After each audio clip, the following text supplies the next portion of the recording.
તો વડોદરાની વાત કરવામાં આવે તો વડોદરા ગ્રામ્ય એલસીબી દ્વારા બાતમીના આધારે કારમાં લાવવામાં આવી રહેલા વિદેશી શરાબના જથ્થા સાથે 3 બુટલેગરોને ઝડપી પાડીને 5,91,000નો મુદ્દામાલ કબજે લીધો છે.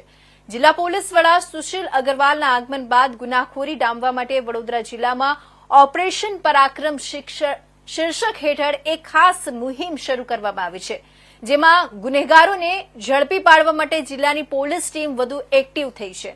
આ દરમિયાન વડોદરા ગ્રામ્ય એલસીબી ટીમને બાતમી મળી હતી કે કેટલાક ઇસમો સફેદ રંગની સ્વિફ્ટ કારમાં વિદેશી શરાબનો જથ્થો ભરીને નેશનલ હાઇવે નંબર 48 પર પાલેજ ગામ તરફથી વડોદરા તરફ આવનાર છે. જે બાતમીના આધારે પોલીસે ભરથાણા ટોલ પાસે વોચ ગોઠવી GJ6 PK 7522 નંબરની સ્વિફ્ટ કારને ઝડપી પાડી હતી.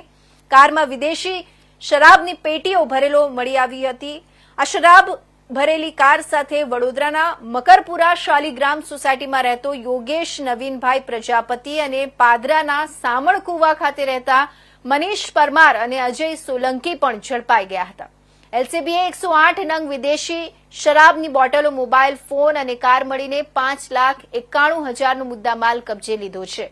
આ સાથે કરજણ પોલીસ મથકે પ્રોહિબિશન એક્ટ હેઠળ ગુનો નોંધવામાં આવ્યો છે.